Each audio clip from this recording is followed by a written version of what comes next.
Hola leyendas, esta es la segunda parte de Caballeros Esmeralda. Pero si llegas un poco perdido, por aquí está el enlace para que veas la primera parte y luego vuelvas en este lugar exacto, en este minuto exacto. Ahora todos los linternas verdes están reunidos y dicen que falta Mogo porque casi nunca sale. Todos se ríen mientras le preguntan a Hal por qué dejó pasar la historia de Volfunga. Volfunga era un guerrero sanguinario y en su última matanza, a punto de decapitar a su enemigo, le dice que no será el guerrero más grande de la galaxia, que existe Mogo, que no solo es el más grande, también es un linterna verde. Volfunga rastrea a Mogo hasta un planeta verde, misterioso y selvático. Allí sacó droides de rastreo que inmediatamente sintieron la energía de linterna verde. Él sale insultando a Mogo, pero no lo encuentra. Y en eso estuvo por días. Y los días se volvieron semanas. Y las semanas se volvieron meses. Y Volfunga no encontraba a Mogo. Finalmente quiso bombardear el planeta. Y en eso se dio cuenta que una energía verde rodeaba todo ese mundo.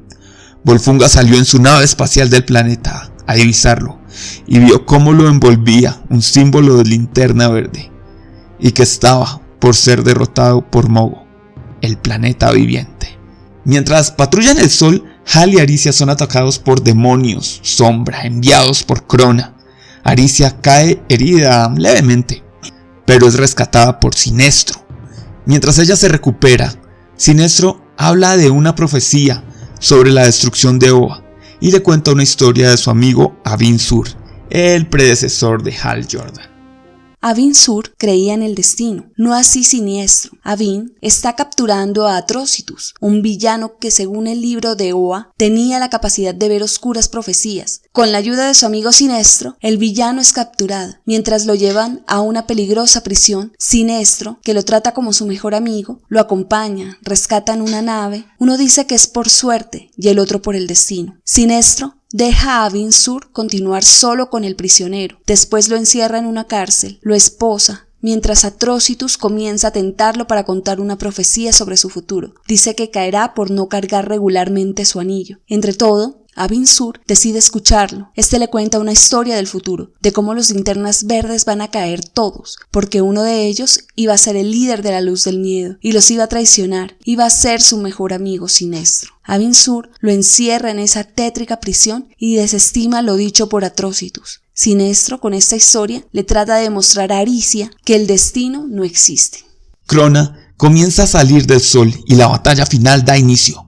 Krona es ayudado por sus demonios sombra y son muchos los linternas verdes que comienzan a caer y los anillos buscan un nuevo portador. La figura de Krona es monumental y los linterna están completamente acorralados. Entonces Aricia propone algo. Si Krona es un ser de antimateria, ¿por qué no atacarlo con materia? Sinestro y Hal aceptaron orgullosos la idea de la novata y desplazan a todos los linternas a empujar el planeta Oa hacia Krona. Pero aún así Krona es muy fuerte y se resiste. Allí sienten que llega algo más de ayuda y ven a Mogo. Todos los linterna verde empujan y finalmente vencen a Krona. Una nueva página se escribe en el libro de Oa y lo mejor, Aricia ahora tiene una historia que contar. De verdad, las historias cortas funcionan muy bien para DC. No sé si todos se dan cuenta. Es la forma de presentarnos a los personajes de forma rápida y concisa. Ya tú decides si empiezas a revisar a los personajes a fondo. Pero estos cortos nos mostraron todas las historias que puedes encontrar dentro de los Green Lantern Corps o la Corporación Linterna Verde. Y de hecho nos dan una muestra inicial de lo que es la Guerra de la Luz. Si quieren saber más y volverse expertos en segundos, es solo seguir la dinámica. ¿Cuál? Esta. Si no la pudieron ver, pues devuélvense y búsquenla.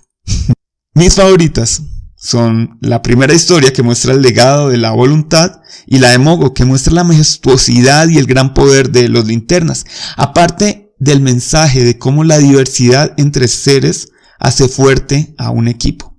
Y ahora, Curiosidades Express. Como Krona puede comandar demonios sombras, su poder es parecido al de Anti-Monitor. Los Dominators aparecen durante la historia del primer Linterna, donde sus ejércitos están causando estragos en el universo, lo que obliga a los Guardianes a crear los Green Lantern Corps. Estos Dominators también llegan a la Tierra en un crossover del Arrowverso. Durante la historia de Mogo, se ve que hay información confidencial de los miembros de la Green Lantern Corps. Elementos de la Guerra de la Luz están presentes en la historia de Abin Sur, donde Atrocitus hace su primera aparición animada, donde profetiza la muerte de Abin Sur, junto con la destrucción de los Green Lantern Corps a manos de los Sinestro Corps. Justo antes de que Krona se manifieste en la estrella de Oa, Aricia pregunta sobre el evento de la noche más oscura. Todo el mundo está hablando de él, a lo que Sinestro responde: no, mi querida, solo es oscuridad. Un saludo desde aquí a nuestro amigo Cronos, que debíamos el saludo, y una recomendación para que se pasen por su canal. Si les gustó este contenido y quieren estar al tanto de más reviews geek, los invitamos a suscribirse, dejar un like y comentarnos.